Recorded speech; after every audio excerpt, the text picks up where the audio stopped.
Pumping on my chest and I'm screaming. I stop breathing. Damn, I see demons. Dear God, I wonder, can you save me? I can't die. My boo-boo's about to have my baby. Man, you already know what it is. Jay Williams, let's live life, and we're back. Stabbings, violence. It's an everyday thing when it comes to prison. It's an everyday thing when it comes to the penitentiary. You got to remember now, this is where they house the murderers. This is where they house the guys that take other guys' lives. So if you think that for 1 second they stop being violent once they get locked up, well, you've never done no serious time. A lot of these guys become more violent once they get locked up. A lot of these guys, once they've been given that life sentence and they no longer have anything to lose, oh, you really see who they are. When they can kill at will and, well, what y'all gonna do? Already got a life sentence. In a decade, at a compound that houses over 3,000 inmates, I'm not gonna say it was, I will say it was a daily occurrence, but it wasn't daily that I saw it. It might happen in another building, on another part of the yard, but it was a daily occurrence. I saw things that movies do no justice. You know, you see the movies and you see the scenes and you see the gore. The special effects cannot capture how it is in real life. The feeling you feel as a bystander that's standing there watching this take place. I've seen it happen first thing in the morning. You brush your teeth, wash your face, trying to get your wits about yourself, still half asleep, because before you had fully got dressed, they called chow, so you run out, try to tuck your shirt in real quick. It is 6 something in the morning, there's blood everywhere. Screaming, chaos.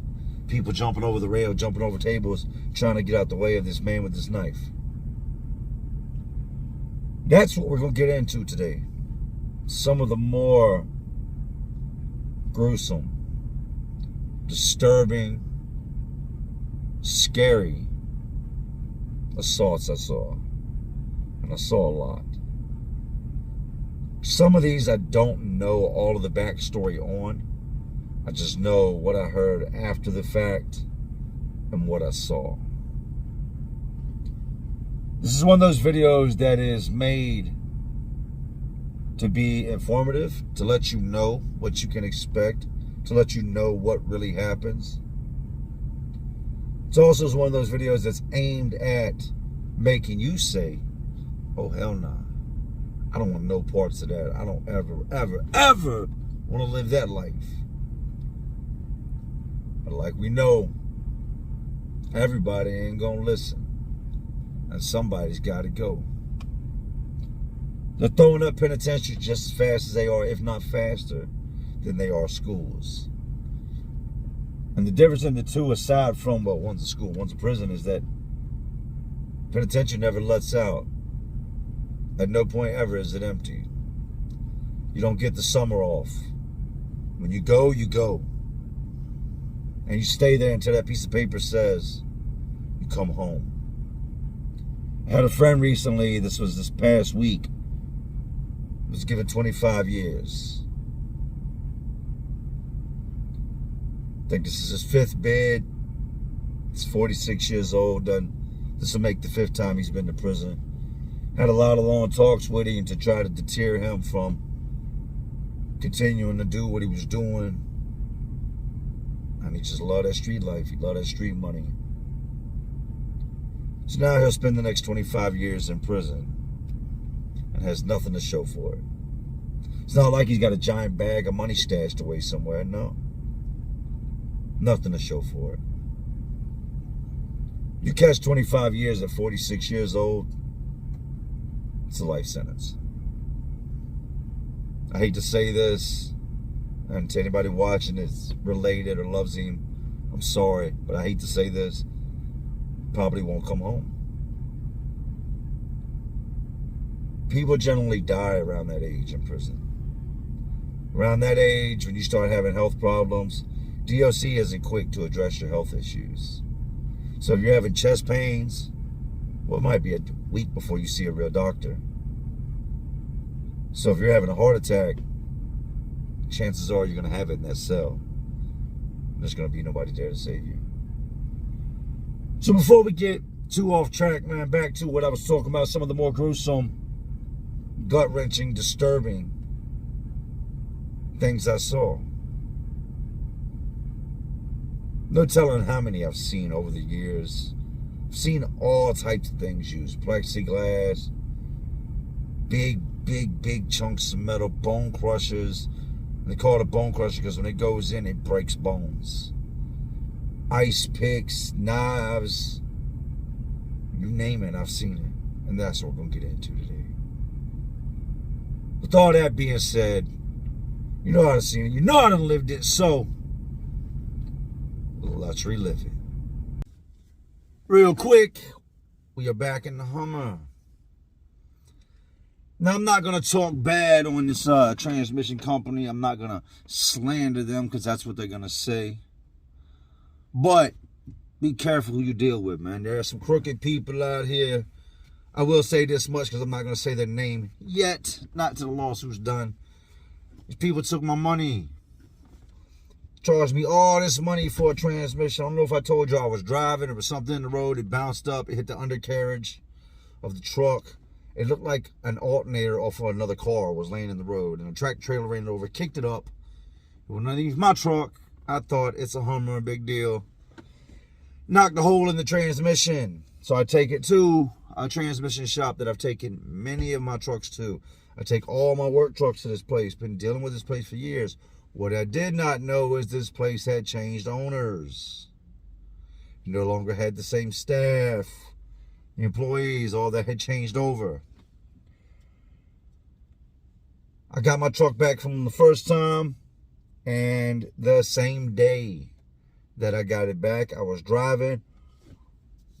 Everything went to shit. All the fluids dumped out the transmission all over the ground. So I take it back to them. They had another 3, almost 4 months. I get it back. I test drive it. I say, hey, man, it's doing this little rumbling thing it was doing last time. Oh, that's okay. Get your tires balanced. I said, all right. I took and got my tires balanced. I had the truck I got it back on a Tuesday. That Friday, everything went to hell. Big ass hole in my transfer case, which is a part of the transmission, from where once again they didn't do something right. They had my truck for another 4 months. This is twice now they have worked on it and given it back to me. After about 4 months, they're talking about some, oh well, we gotta and we can't. Give my truck back, man. Give me my truck back. I ended up spazzing out up there. I was proud of myself. I wanted to hurt somebody. But you can't hurt people. You have to do what the law says. So I called my tow guy. I said, meet me up here to get my truck. I told him, move those cars out the way. Let me get my Hummer out of here. Well, look, just hear me out. I'm not trying to hear nothing you got to say. Say nothing else to me. Get your guys out there to move them cars before I have my guy out there with the wrecker start snatching them out in the middle of the road. And then you can figure out how to get them out from wherever he leaves them. Move them cars so I can take my Hummer. So I got my Hummer out. Took it to Amco Transmissions, located out here in Richmond, Virginia, off Hall Street. If you've got any type of problems, go see the guys. Go see John up at Amco. And they took care of it for me. These guys, the previous guys, charged me all this money for things they never did. How do I know? It's not like I'm going to open my transmission and check. You're not going to open your transmission and check. But they did. They charged me a whole lot of money for things they never did, which caused kind of like a domino effect. It caused all these other things to fail. So my lawyer said, and he's such a good lawyer, he said, give me the paperwork and all the receipts and everything. We'll take it to court and we will get you that money back. So I got a court case coming up with these con artists. Ooh, you sneaky little bastards. That's y'all gonna have to kick back that bread. And all that money I just spent because of y'all gonna have to kick back that bread. With all that being said, I'm about to jump into my white truck. Yes, Tony, you're going. Shut your bony ass up. Stupid Tony just always talking. I'm gonna jump in my white truck and we're gonna take this show on the road. Let's get our day started. Happy Friday, everybody. Tony, what do you think about Tony, you alright? What do you think about today's video? Why the long face? You look shocked. I ain't even started yet. Oh, you know what's to come. Huh. Alright, Tony, we just sit right there and let me do my job. Damn, I'm a busy man. Just in between that last clip y'all saw, and it is now 1 o'clock. I've installed flooring, drywall, sanded drywall, painting, taking down an entire monstrosity of a handicap ramp, done all the invoicing for the week, set up things for next week, guide materials, unloaded materials. A whole lot goes into what I do. So let's get into the purpose of today's video, the stabbings. A lot of the stabbings revolve around respect, but even more than that is money.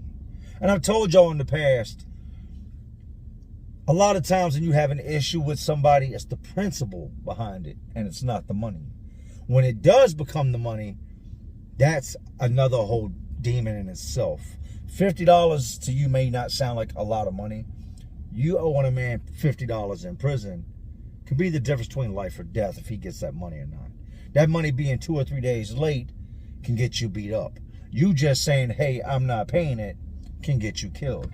The gangs were responsible for a large majority of the stabbings. They always had something going on. And here's the crazy part when it comes to this, and this is no lie. Most times that I would see them attack or stab somebody, a large majority of the times it would be somebody from their organization. Somebody that at one point they were cool with, somebody that at one point they walked the yard with, they beat this man up to get him in the gang. He's done something they don't agree with, and now they stomp him out. Sometimes it goes past that and it goes to blades. Now, when it comes to the knife game in prison, most men are not trying to kill the other man. 9 out of 10 men that get stabbed in prison survive. They're not trying to kill you. They're trying to maim you. They're trying to scar you. They're trying to send a message. They're not just, a lot of times you'll see them hit guys in the shoulder, in the back, or certain place. They're not kill shots. You'll see guys get cut. When a man aims to kill another man, it's a whole different scene than what you're used to when you just see somebody get slashed or somebody get poked up. Back to the gangs things. We had a dude named S.Dot, Sean, but everybody called him S.Dot. Known gang member. I watched this dude. I physically watched him get brought home. Brought home is the terms they use for when somebody's brought into the organization. I watched the guys go outside. I watched them line up. I watched him versus 3 for a certain amount of time. He rumbled them. He held his own. He walked the yard with these dudes on a day-to-day basis. He would meal up with these guys. They were in the same pod. We were all in 100 pod at this one point. These were his dudes. S.Dot gets the pack. The pack, this is prison term for drugs. Something brought in through the visitation room or from a guard. It's bundled up. He gets the pack like clockwork. Usually be every weekend, or if the girl can't come up, it'd be the next weekend. When you join a gang, it's no longer what's yours is yours and what's mine is mine. It's what's yours is mine, what's mine is yours. Everybody, what y'all got, y'all throw it together. Nobody in the gang is supposed to go without, especially when it comes to getting the pack. When it comes to drugs, you're not just going to hustle and collect all the proceeds. That's not how it's going to go. Anything you get brought in as a gang member is going to be gapped up and divided accordingly. That is property of the gang. I don't care if your grandma brought it in, your daughter brought it in. It does not matter who brought you the drugs. Your gang knows you get them. When you get back, you're going to break bread, and all of you guys are going to get money together. S.Dot had been doing this for the longest time. and it's stupid on his part to be known as the guy that's getting it. You typically try to keep that under the radar. You don't want everybody to know that you're going over to the visitation room to strike. There's a lot of snitches in prison. Guys that just tell for no reason. Then you got guys that'll go to the guards and they might want to, hey man, move my cell. We ain't making no cell moves. What if I tell y'all something y'all need to know? Y'all move me then? Oh, absolutely. You got those type of guys. S.Dot goes to the visitation room one weekend and doesn't get on. He said he had a bad feeling about it. When I got caught, I felt it in my stomach and it was already too late. But he said he had a bad feeling about it and his gut was right. When he left the visitation room, they were down on him. They pat you down. They strip search you when you come out of the visitation room. Squat call, lift your nuts, that whole routine. He said they had extra guards in there searching, going through his clothes, and they expected him to get something. Somebody had told on S.Dot. Luckily, he didn't get the pack. So we had a dry spell because he was bringing in and they know all this. There was an investigation. Everything I'm about to tell y'all was on camera. People seen it. This all came out in the investigation. He didn't cop for a while. He needed to get the guards off of his trail, make them think, hey, the information y'all got was wrong. So with him being one of the main plugs in there and not getting on, it made it good for the guys that did get on and the guys that did bring back the pack. But for the guys that got high, that was bad because he was one of the biggest plugs in there. So you had people that were getting dope sick, people that were going through withdrawals, that were going to extra stints to get high and going out to other buildings on the yard with all this larceny trying to get dope. S.Dot gets back on. Now these other guys have raised the price of the dope and they dropped the quantity. He decides that rather than tell his gang, I mean, after all, he is taking all the risk. After all, he is the only one that they're searching like that every time he comes out the visitation room. If he gets caught, he's catching more time. His people are going to the jail. It's not going to affect the gang at all. He gets on the visitation room and decides he's not going to tell his gang. I've seen this before, and it always ended bad. He comes back and passes the pack off to somebody in another building that's not gang-related, somebody he knew prior to getting in this gang. Everything goes off without a hitch. He does it a couple more times, and word gets round that his homeboy in this building is hustling, and that S.Dot gave him the pack. Now, if I'm hearing this, I know that his gang is hurting. It doesn't take long. They confirm, they find out what's going on. First thing they do is they send gang members over there, and they've already got gang members over there, and they run up in the cell of S.Dot's homeboy, beat him up, cross him out, smash him, take anything of value out of his cell, and they apply pressure until he comes up off the dope, and they pretty much rob him and take the dope. Now it's confirmed 100% that S.Dot's been getting the pack and not telling his gang. S.Dot lived on the top tier. I come in from rec that day, and when I do, the atmosphere in there is just, it's off. I know that something happened while I was outside, but I don't know what happened. So I go sit at the bench, and I holler at the old head, and I say, hey, man, what's going on? Where you was at? I was on the rec yard. What happened? Man, they did S.Dot dirty. What'd they do to S.Dot? They did him dirty. Them gang members went up in there, and he's up there, but he's hurt. I know they hurt him because boys came out with blood on him, and you could hear him hooting and hollering. That's so old head talk. Hooting and hollering up there, and you could hear him stomping him and punching him, and he grunting, and it was so many of them, Jay, they was just going in there and going in there and going in there. Boys up in that cell right now hurt. Now, I didn't kick it with S.Dot like that. First of all, he's a gang member. Even though I associated with gangs, I was associated with a lot of different organizations. I knew a lot of different gang members. He wasn't just somebody that I kicked it with. Just because he was in a gang didn't mean I kicked it with him. I'd never done no tattoo work on him. I just knew his name because of what he did in prison. I go to the shower. The bottom showers are taken at this point. So I grab my stuff and I run up the staircase. Well, right when you get to the top of the staircase, there's his cell. There's no way, you're not supposed to look at another man's cell, but there's no way, unless you look straight at the ground, that you're not going to see in his cell. I would have hated to have that cell because everybody that comes up, if you're looking for, as soon as you come up, you're going to look right into his cell. I see him in the cell in there, and they're cleaning up blood. There's blood on the walls, blood on the mattress, blood all over the floor, and S.Dot is busted up. They haven't stabbed him. They haven't cut him. They put boots, feet, elbows, knuckles. Fist game is in full effect. They trashed that man in their cell because he went over to the visitation room on several occasions, got that pack, didn't want to break bread, came back and gave it to another man to sell. Prison's one of those places that something's always going on. As quick as that incident happened, something else happened, and then something else right behind that and right behind that. So these incidents kind of just fade away. It's nothing new. It's nothing out of the ordinary. This is just the life we live while we're in there. Weeks have passed by now. They're not messing with S.Dot. S.Dot has started coming back out the cell.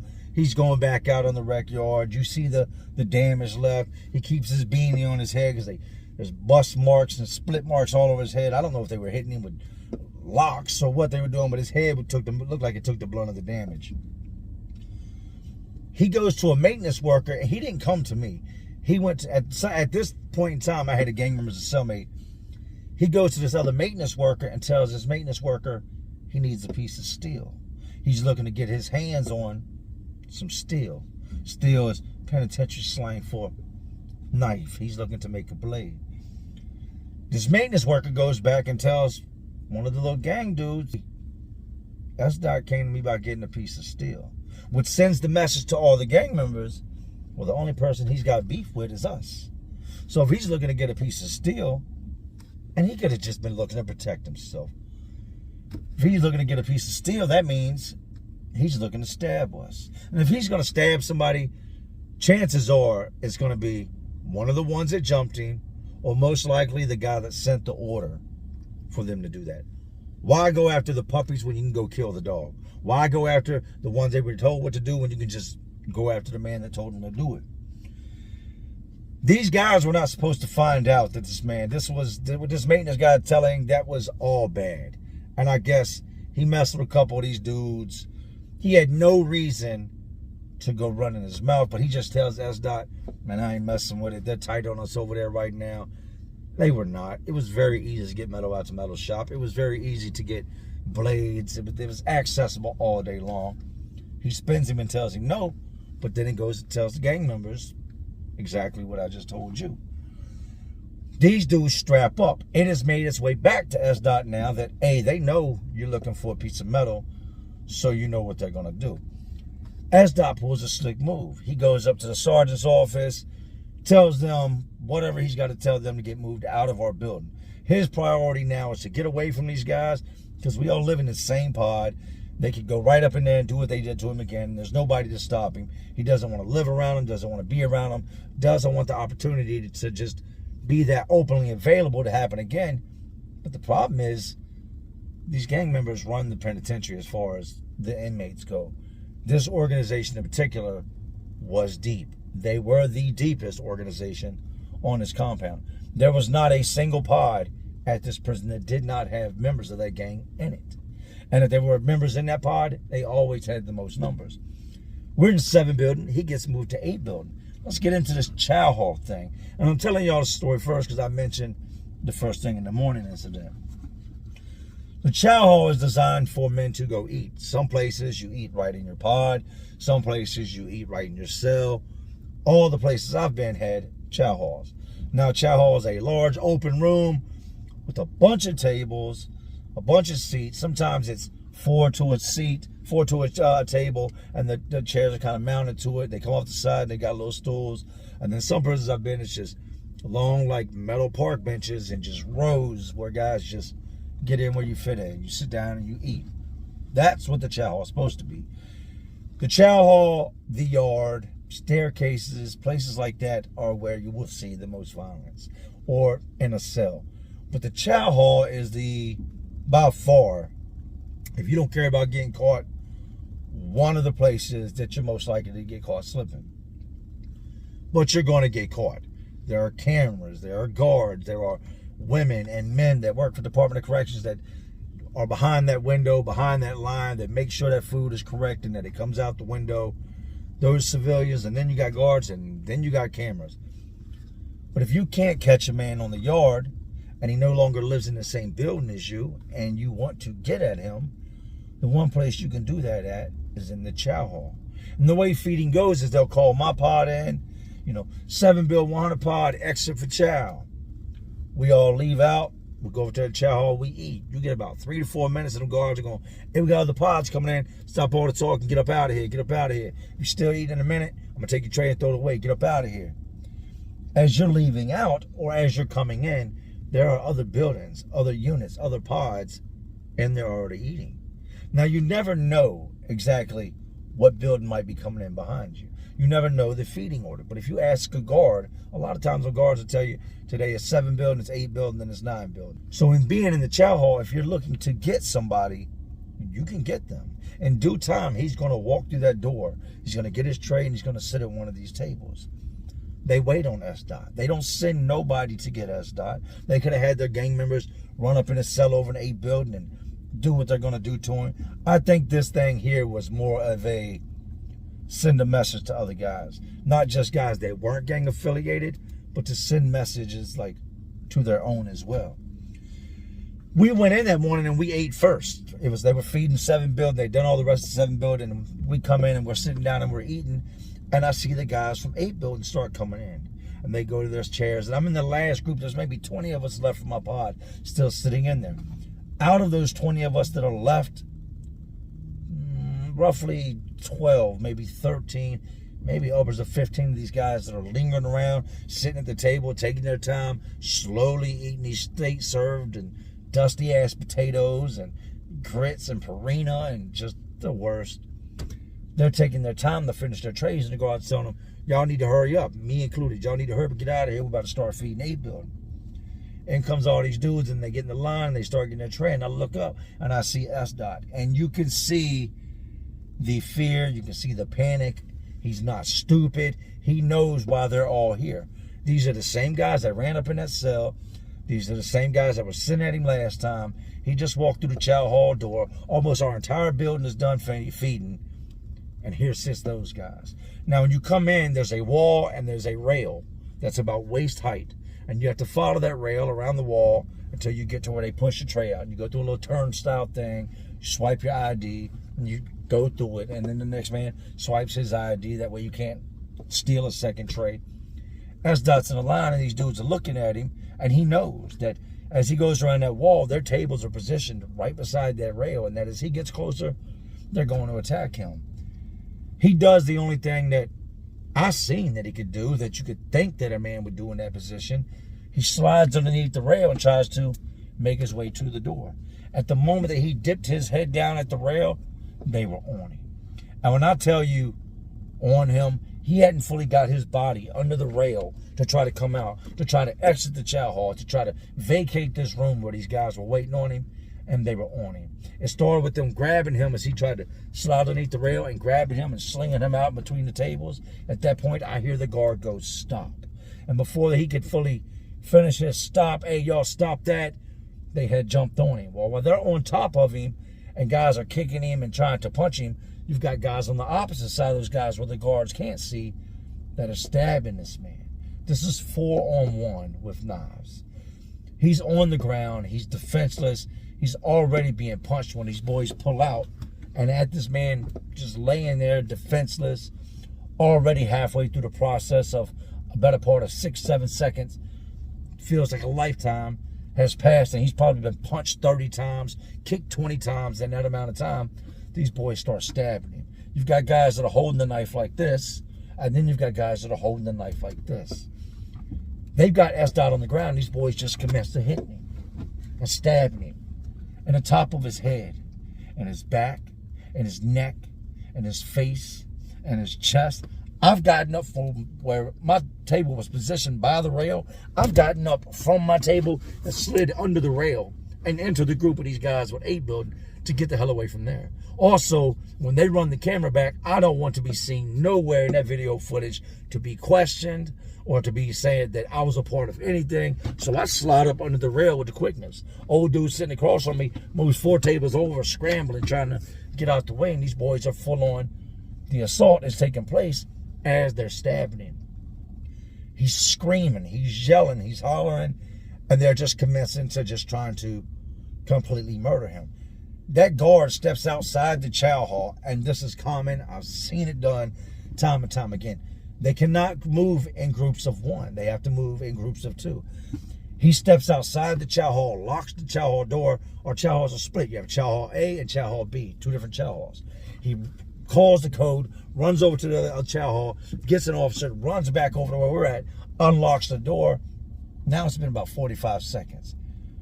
There's rumors to how many times he was stabbed, which was over 60 times. I don't know if it was that many. I saw a lot of the stabbing.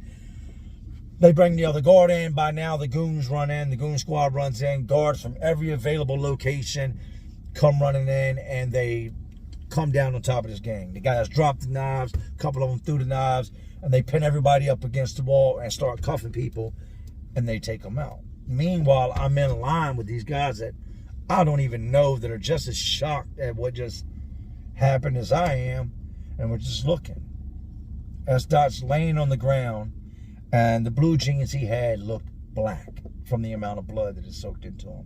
The state shirt that he had on, we wore light blue, was a dark, dark blue, and I didn't see much of any blue on the shirt. You could see where the knives had hit his shirt and ripped his shirt open. You could see the just damage that they had done with these blades. Now, guys, when they just want to stick you, will use something small, something short, what we call an ice pick or a poker. It's a piece of the fence. These guys had actual manufactured knives with blades on them, with point. Some of these being 2 inches wide, some of them being 6 to 8 inches long, and they stabbed that man. They told all of us, back to your buildings. We come out, and there's so many guards, probably 15, 20 guards here at this point. They've got medical trying to stop the bleeding from where he's been hitting vital spots. I am in complete and utter shock. This is not even 7 o'clock in the morning. My plan was to go back, sit in my cell for a couple minutes, catch up on the weekly, daily news, and then go work maintenance. But no, we all go back and we all get locked down. S.Dot survived that attack. But just in telling this story, I can see everything that I saw that day. It's in telling it as fresh as it was that day. Woke up with the intent on going over there and just putting some food in my stomach, and ended up witnessing S.Dot damn near get killed by his own gang. How he survived is beyond my power. Chalk that up to God, coincidence, whatever you want, but he survived it. I don't know how much time S.Dot had. I don't know if he's still in prison. I know that to this day, he bears the scars of hiding that pack from his gang. He bears the scars of what happens when gangbanging goes wrong. Mind you now, when I tell you they stabbed him in his head and in his face and in his forearms and in his back and his stomach and his sides, how they didn't kill him, I don't know. And did he get stabbed 60 plus times? I don't know. I know that in what I saw before, because the guys kind of try to crowd around to keep you from fully seeing who's doing the stabbing, who's doing the cutting. 13, 14 guys may not sound like a lot of guys. That's a lot of guys if you circle them around you and you want to move 3 or 4 into position to do things to you and you can't see through them. It's a lot of guys. I would never see him again. I would never see any of the guys that were involved in that altercation again, because you can bet they all caught street charges. They all got shipped off to supermaxes way, way up in the mountains somewhere. They needed to figure out what happened, so they start locking all these guys up. Some guys can't take whole time. They get them guys back in the hole. Some of them are going to start telling what happened. S.Dot, I don't know if he told, but I don't see why he wouldn't have told. He had no reason not to tell, other than him admitting that his people were bringing drugs in, could get them jammed up. But that's S.Dot's story. That is the story of going to chow, not even 7 a.m. in the morning, and watching one of the most gruesome stabbings I'd ever seen. To see somebody stick a blade in somebody and then struggle to pull it back out, so that they can push it in again. The popping noise that the skin makes when the knife hits it. The grunts, the blows, the screaming, the yelling. It's unreal. It's something that cannot be erased from my memory. Now, Men in Black, they had that little flash pen, bloop, and they could tell you what you want, whatever they wanted to tell you, and erase your memory. There are times in prison I wish I could have that pen and I could erase these type of things from my memory. I tell you guys, don't join gangs. Stay away from that type of stuff. It's not because I don't want you to have fun. It's not because I'm trying to interrupt your life. It's because I don't want you to ever fall victim to these type of things. S.Dot would not be the first person that I've seen get stabbed by his own gang. He would not be the first or the last person that I've seen get mobbed down on in the Chowhall. But that was just insane. On top of him being stabbed, he was being punched and kicked. While you've got these guys with these big ass bangers just stabbing him as if like they were stabbing a mattress. As if that's not a human body. All because he didn't break off something with y'all that belonged to him. The politics run deep, and in being in prison, you're gonna have to politic whether you like it or not. There are certain things that you can't escape. No, they say time flies when you're having fun. How am I this far into the video? It feels like I just started talking. I was going to give y'all Chief's story. I think Chief's story will be my next story. I didn't do time with a lot of Indians. Virginia does not have a large Indian population like you see out west. So to be locked up with a full-blooded Indian is very rare. We did have Indians, but I mean like a handful. And we had one by the name of Chief. Just a big man that had a very, very, very violent altercation. And I'll save that for next time. It's crazy also thinking back on it. I think every Indian I ever met, 9 out of 10 of them I met in Virginia were named Chief, except for one I met named John. But that is today's story, and that is S.Dot's story. And yes, I know S.Dot was a product that was put out by Jay-Z, Sean Carter. S.Dot's real name was Sean, so I'm assuming that's how he got the name S.Dot, or maybe he just liked the term, or who knows? Maybe he got locked up over a pair of S.Dots. Dudes do stupid things. But that is our Friday Let's Live Life episode. After telling that shit is stuck in my head. That is what I need to call my kids, is what I need to do. After some of these stories, it lingers. It stays around for a while. Y'all watch the video and you're in awe. But I am stuck here with that mental image, with that video playing over and over in my head. And then through the editing process, I've got to relive it and hear myself say it over and over and over and over again. Stabbings in prison are very common. Cuts, pokes, attacks, fights, they're very common. Especially when you get to a place that has that many inmates, that many gang members, the drugs, it all just plays part into making things much worse than they have to be. After you see something like that, and somebody approaches you and says, hey, you want to join a gang? Hell no. No. And I do think that played a big part in why I never got down. Because for the guys I seen that got attacked like that, when they joined that gang, they didn't know that one day it would be their gang trying to kill them. They didn't know that if they broke certain bylaws, certain codes, did certain things wrong, that the same guys they looked to protect them, who's going to protect you now, dummy? Who's going to protect you when you're a marked man? And what made S.Dot's story so crazy was it was his stuff. I've seen gangs go take stuff from dudes before. But S.Dot just, he may needed extra money for family at home. Who knows? Maybe his family wasn't feeling taking that risk and not getting the amount of money they should from what he was selling because he was in there gapping it up with people. Whatever the case may be, that was one of those Chowhall stabbings that I wish I wouldn't have been there for. I wish I would have left just 30 seconds earlier, 45 seconds earlier, and it would be a story that I'm telling y'all my cellmate told me, but it wasn't. It was one of those mornings where I hadn't got my coffee in me yet.